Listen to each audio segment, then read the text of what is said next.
Good morning, everyone, and welcome to today's webinar, Adverse Outcomes in Infertility. Before we get started, I would like to go over a few quick items about today's event.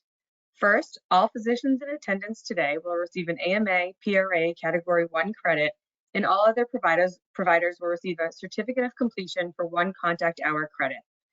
The certificate will be emailed to you by Harvard around midsummer.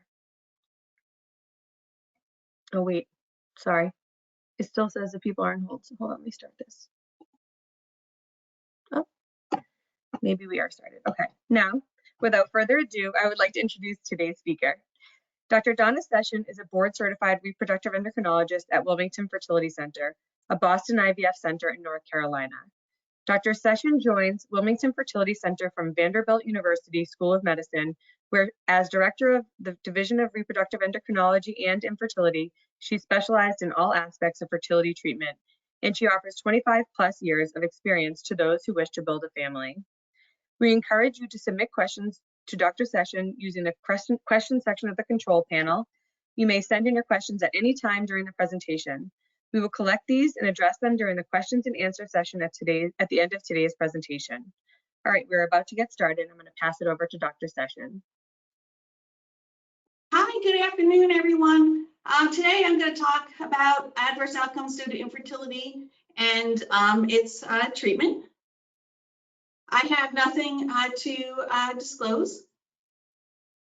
The things that I wanted to cover this afternoon are going to be complications of assisted reproductive technologies. We'll start with that. Perinatal outcomes, including multiple gestation, low birth weight, preterm birth, and miscarriage. We'll talk about congenital birth defects related to infertility and to the treatment, maternal cancers, and then we'll end with a brief discussion about imprinting disorders. So complications of assisted reproductive technologies. This study included 2,495 cycles in Holland. The greatest risk with IVF was ovarian hyperstimulation, more common in patients with polycystic ovarian syndrome. So in the oocyte retrieval, we use a 17-gauge needle. Most of those times they're going to be transvaginal. So there are small risks of bleeding, infection, injury to organs. The ovaries are enlarged after the retrieval, and so there is an increased risk of adnexal torsion in these patients, but only 2 in this study. And then they had an incidence of ectopic pregnancy of 2%. The good news is that the risks with ART are declining. So this was a study where we looked at the CDC data over a 10-year period with over 1 million cycles. Ovarian hyperstimulation and hospitalizations were the most common risks, and that their rates were declining, so lower hospitalizations over that time period. And then in the prior study, the ovarian hyperstimulation was 0.7%, and here it was down to 0.2%. So ovarian hyperstimulation is related to ascites, and then the patients become intravascularly depleted. One mechanism is through VEGF. Typically, it's detectable about 5 days after the oocyte retrieval, and if the patient's not pregnant, resolves by the next menses. Because it's usually detectable by 5 days, if the patient still desires an embryo transfer and may be at risk, I'll do an ultrasound on the day of the embryo transfer. If there's evidence of ascites, we are more likely to freeze all of our embryos to lower the risk. So the risks with this are going to be thromboembolic phenomenon due to being intravascularly depleted, electrolyte abnormalities, hyperkalemia, hyponatremia, and then end organ failure, liver and kidney failure. The risk factors for hyperstimulation are mainly related to the number of eggs. So if the patient has a high antral follicle count, if the patient has PCOS, a high AMH, those are all associated with a greater risk of ovarian hyperstimulation. Estrogen levels, if they're over 3,000, are at a greater risk, and if they have a high number of follicles or high number of oocytes retrieved over 25, they're at increased risk. Patients who've had a previous episode of ovarian hyperstim are at increased risk, and then if the patient becomes pregnant, it continues. And so it's related to the ovulation. If the patient has an LH surge, or if the patient receives HCG. Since HCG has a longer half-life, it will continue longer. If the patient freezes all of her embryos and does not become pregnant, it's going to resolve relatively soon. If she becomes pregnant, it will be longer. There are a number of strategies to reduce the risk of ovarian hyperstimulation. And so one is to recognize those risk factors, have minimum dosing of medication, and so not to have so many oocytes retrieved.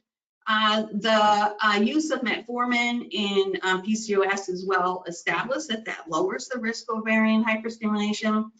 GnRH antagonist protocols have a lower risk than agonist protocols. In Europe, they'll use 100 of aspirin at the start of a cycle, and that has been shown to have a lower risk. I usually start aspirin the day after oocyte retrieval, just because I'm concerned about increased risk of bleeding with the oocyte retrieval, but that way may reduce the risk of thromboembolic phenomenon if we are concerned about ovarian hyperstimulation. We'll monitor cycles with ultrasound and estrogen. Again, we're looking for high number of oocytes over 25, estrogen levels over 3,000. And then if we determine that they may be at increased risk, we have strategies to lower those risks. So one, as I mentioned, is freezing all the embryos to avoid pregnancy. The use of cabergoline has been shown to reduce the risk of ovarian hyperstimulation. So cabergoline affects VEGF. It needs to start at the time of the trigger, and it's 1 a day for 8 days.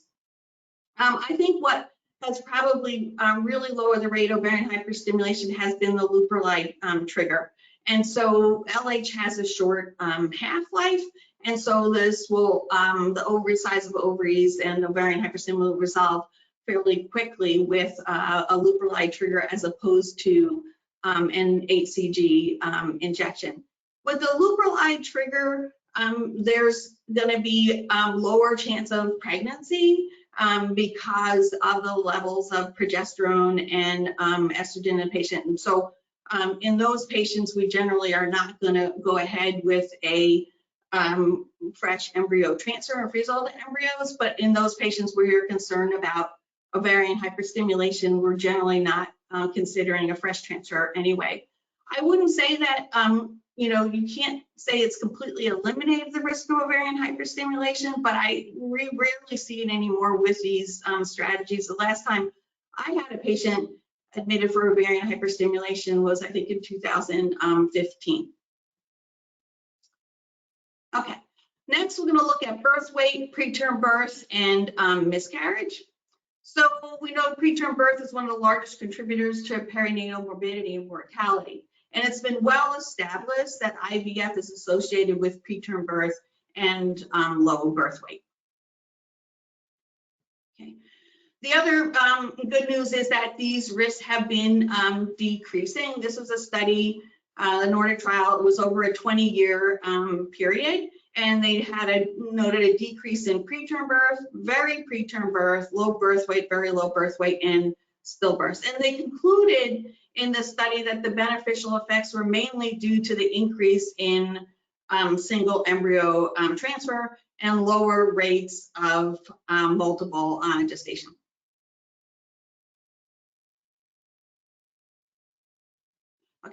This is data from the CDC. This is public information. The IVF programs report their data to the CDC each year. And you look over time, the number in green is the number of singleton live births, whereas in the circles is twin pregnancies, and then down at the bottom is triplet pregnancies. So over time, the number of singleton births with IVF has been increasing.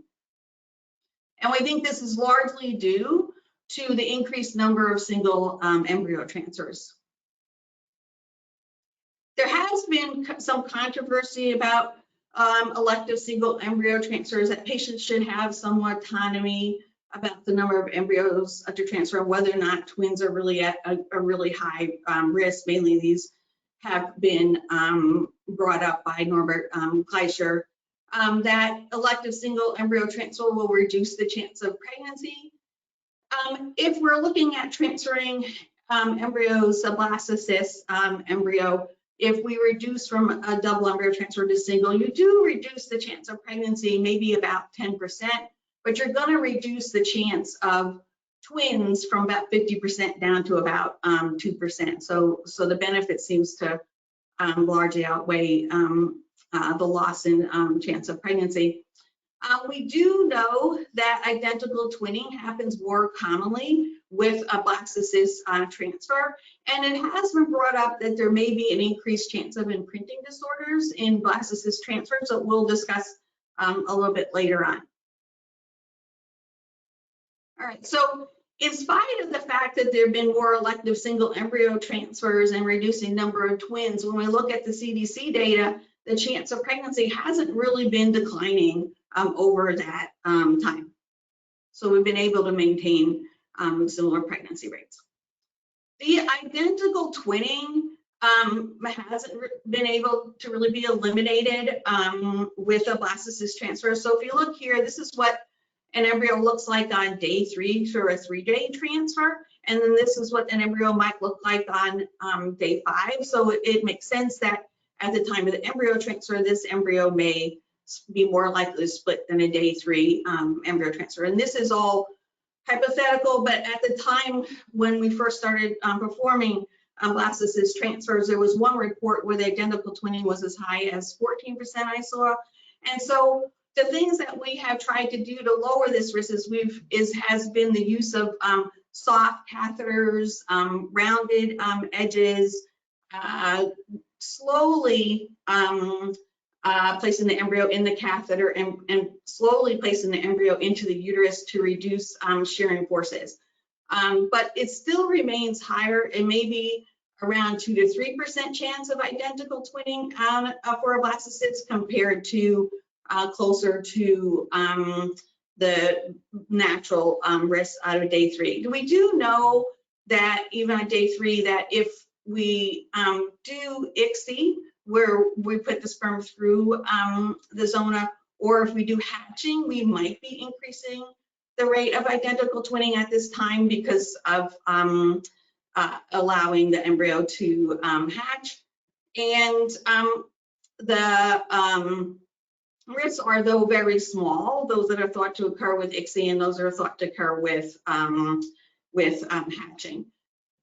There was one study that was a database study that said that the increased risk of twinning with IVF is not as risky as those who with natural twins, but mainly because of the fact that they're going to be di-di twins with a splitting at this stage, and so will be lower risk twins, but the risk still remains.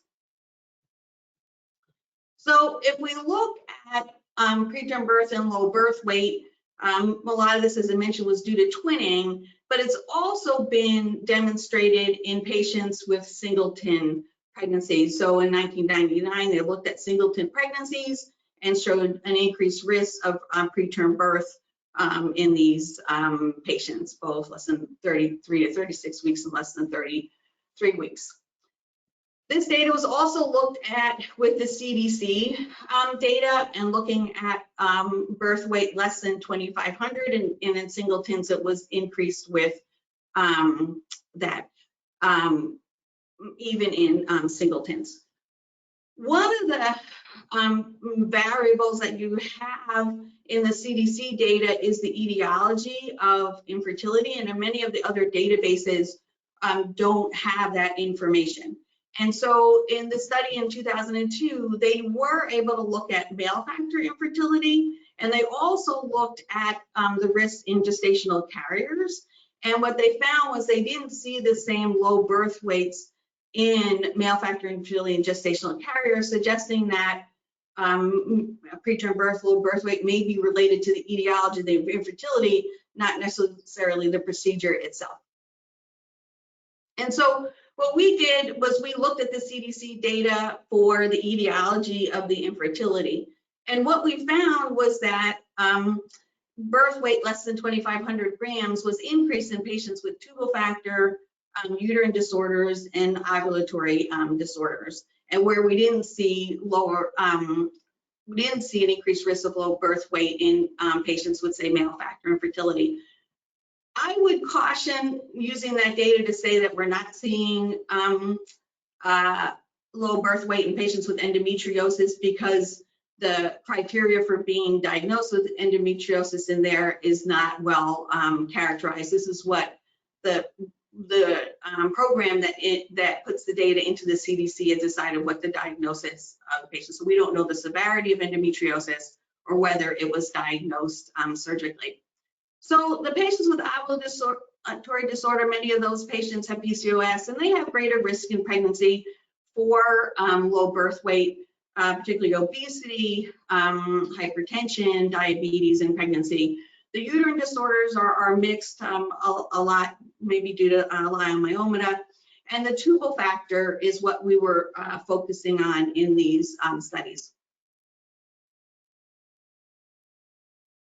So after this, we looked at preterm birth in patients with tubal seeds, and we compared them to male factors. We didn't see this in the male factor patients, and we saw a higher rate of late preterm birth in patients with tubal factor compared to male factor.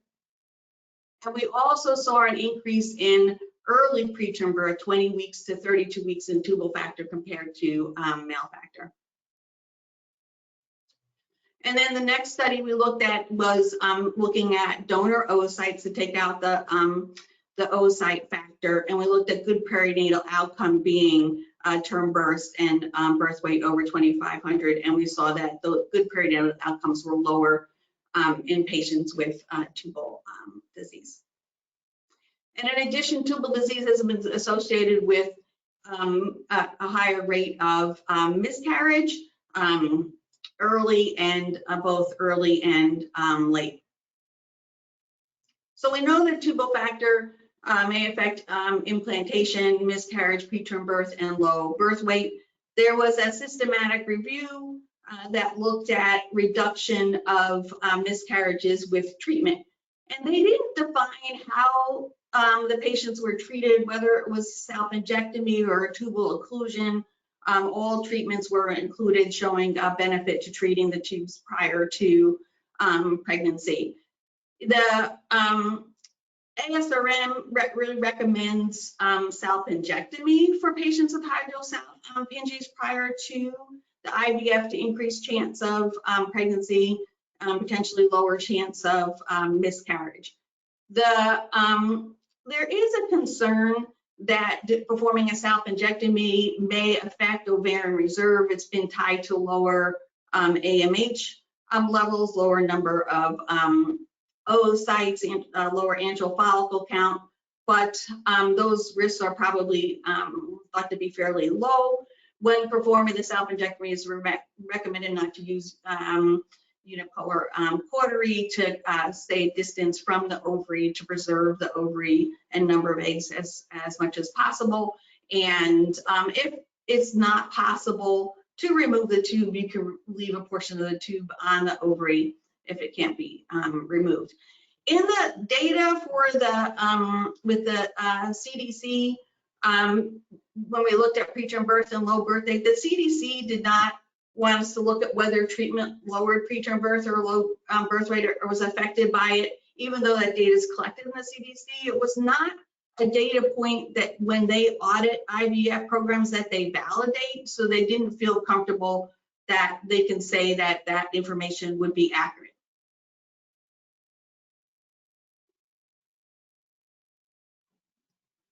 So we know that there's an increased risk of miscarriage for tubal disorders, and that treatment will lower it. Miscarriage has also been tied to diminished ovarian reserve. So patients with low AMH, elevated FSH, low AFC. And then there have been studies that have been associated with a higher rate of aneuploidy with pre-implantation genetic testing in patients with diminished ovarian reserve having IVF. the incidence of miscarriage is not very high. We looked at this with the CDC data, patients with an FSH over 12, and there was a significantly higher rate of miscarriage, but it was small. And then there was a recent study from the Boston IVF group that was came out in September and was chosen by SRM to be a journal club. And they did not find an increased risk of aneuploidy in patients with diminished ovarian reserve. So a little bit controversial. It might have a slight increased chance of miscarriage, but it's probably pretty small.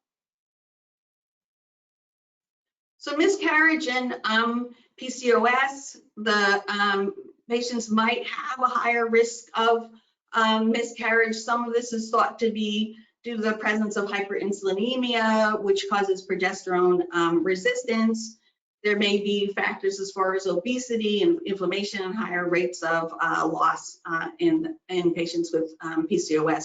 The studies on the benefits of metformin are mainly retrospective studies, and it's been somewhat controversial.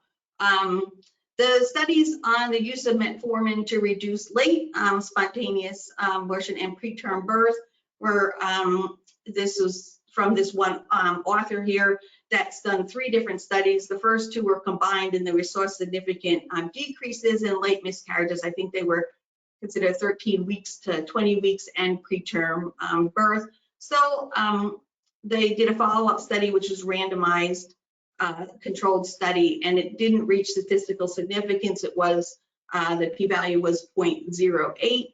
But I think there's going to be increasing data on the use of metformin to lower the risks of miscarriage and preterm birth. Again, one of the theories being the reduction in insulin resistance and progesterone resistance, but there's other theories on why metformin might reduce the risk of preterm birth.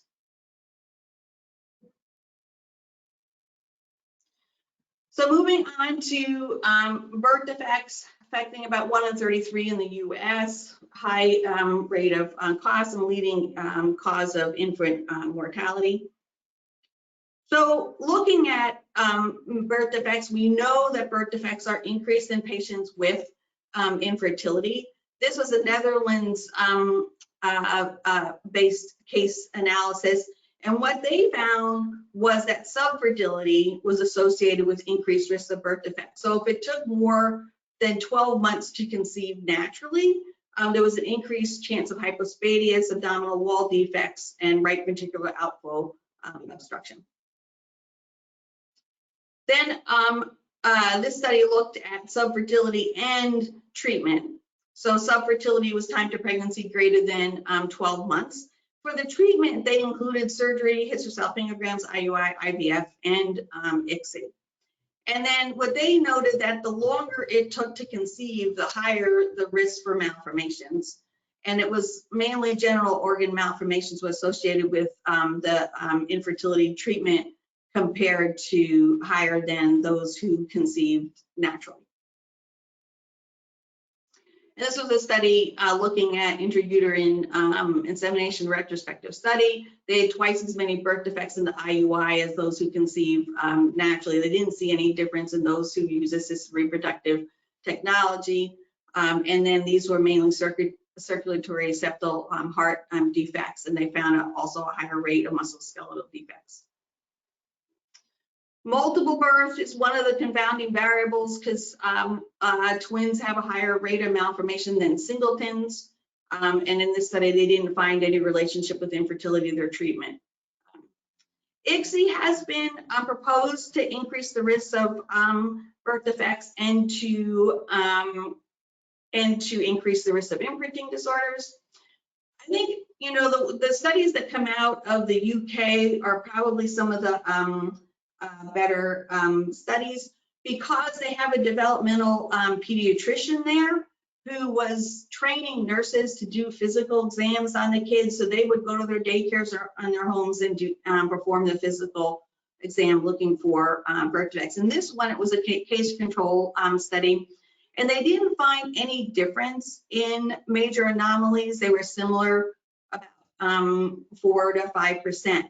What they did find was there's a much higher rate of birth defects in men who were oligospermic compared to those who were doing ICSI for other reasons. So they had found it to be as high as 20.7% in those who had oligospermia compared to 8% who did ICSI for other reasons. Sorry. So the study from Australia was a birth registry study, and that was in the New England Journal of Medicine, and it got a lot of attention, this study. And so they compared ICSI with IVF compared to naturally conceived children, and they had a higher rate in the ART group, but the ICSI group and the IVF group were fairly similar, about 9% compared to about 4% of patients who naturally conceived. So they did not see any increase with the ICSI procedure. The weaknesses or limitations of this study, as a birth registry, they did not examine the children, and there were concerns that reporting might have been higher, so that the patients who underwent IVF were older than the patients who conceived naturally, and they also did not account for chromosomal abnormalities such as Down syndrome, and they counted each birth defect individually. So if you had a child with a syndrome, it amplified the effect by counting each one. There were differences in the gravity, whether or not they were in rural and inner city. So most of the patients who did IVF and ICSI were inner city patients versus the natural were more rural, and they didn't look at whether or not there was a difference in reporting of birth defects. And again, there was also a higher rate of chromosomal abnormalities in patients who did IVF and ICSI. This is a study from the University of Iowa, and looking at IVF and birth defects there. What they found was that an IVF is about 6%, IUI 5%, naturally conceived about 4%, and they found an increase in cardiovascular musculoskeletal defects. But they did not see a difference in rates after ICSI or with frozen embryos. One of the interesting things that they showed was that the birth defects were higher in male offspring versus female. So again, that would suggest that it wouldn't be the ICSI procedure itself, because then it should be equal, but maybe some underlying abnormality in male factor that's contributing towards these higher rates of birth defects. And that what they found was an increased risk of genitourinary defects, mainly hypospadias. Then there was a meta-analysis that looked at risks in sub-infertility greater than a year to conceive, and a 20% increase, and then a 30% increase in assisted reproductive technology.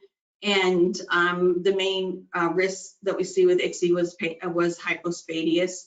So what it seems to be, for me, as I think of it sort of as a dose effect, is that the worse the infertility is, the higher the rates of birth defects, probably because that the underlying etiology of infertility worsens. For example, that the sperm count's decreasing, and so the lower the sperm count, the more likely they need to use IUI, and if it's even lower, the more likely they are to use ICSI.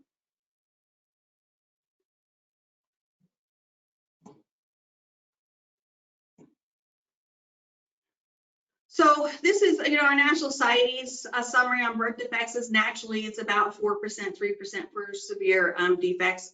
In assisted reproductive technology, it's about 5%, 3.7% for severe birth defects. And most of the increased risk is due to the older age, aneuploidy, the etiology of the subfertility, particularly oligospermia and multiple gestation.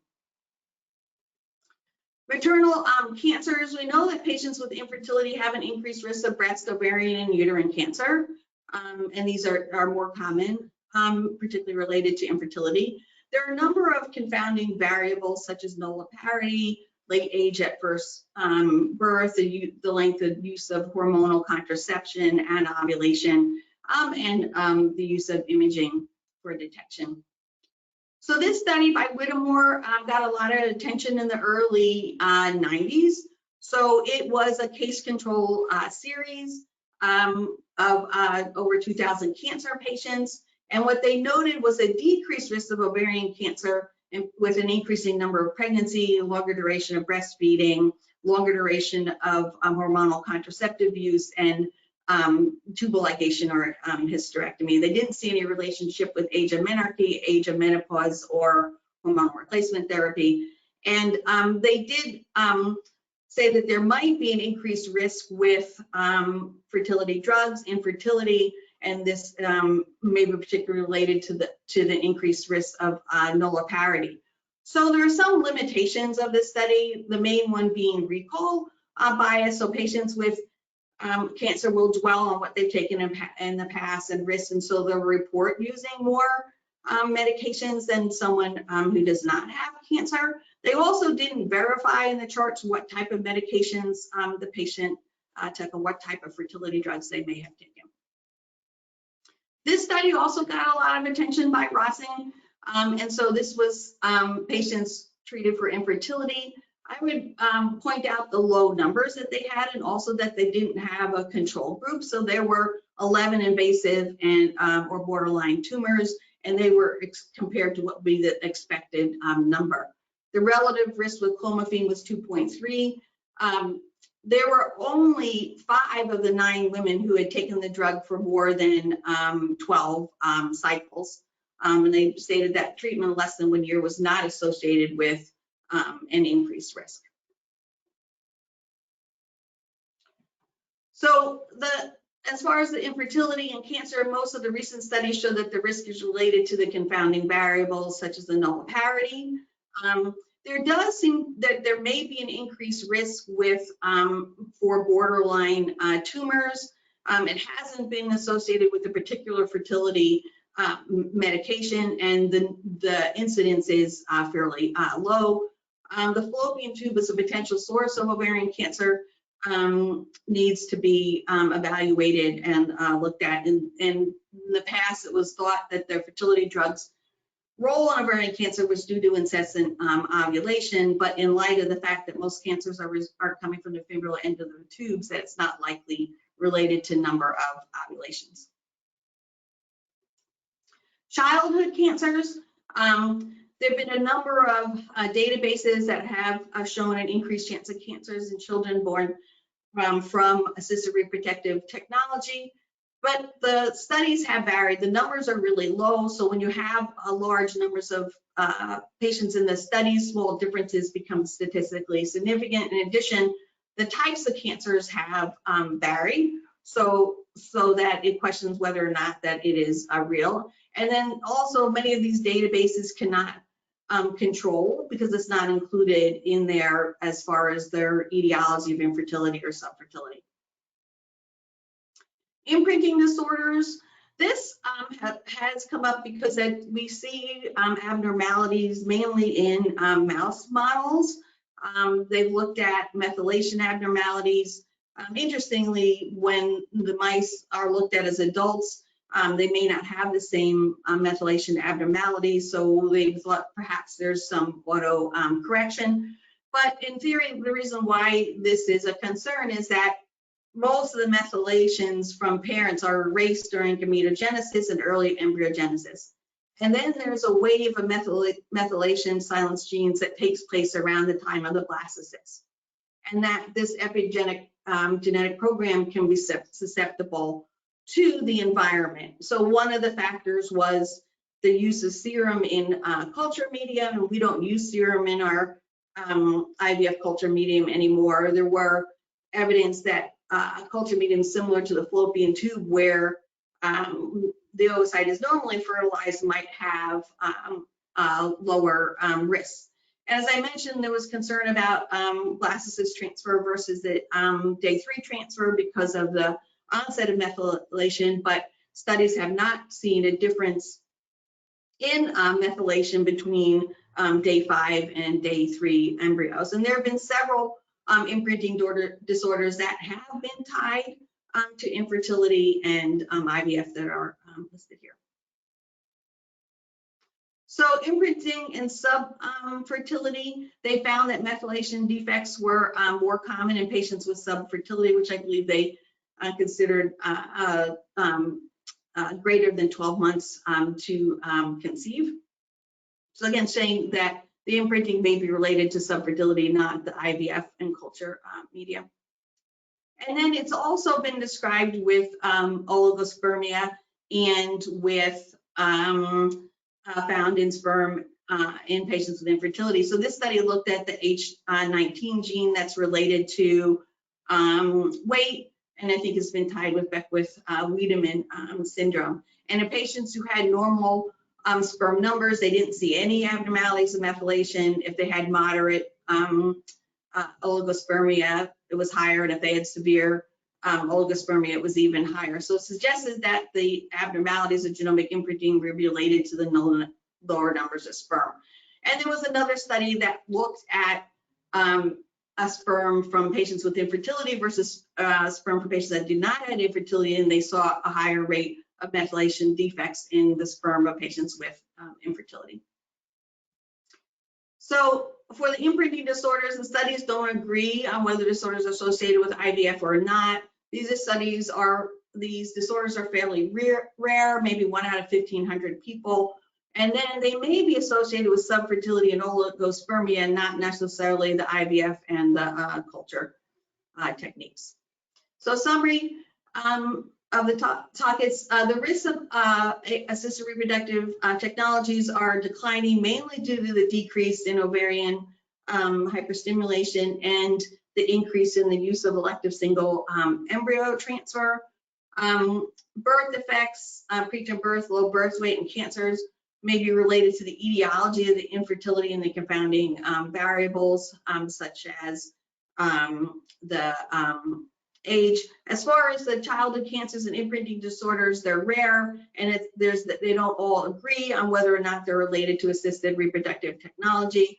And on the cancers in women, it's related to their infertility etiology, but there may be a slightly higher risk of borderline tumors in patients with infertility.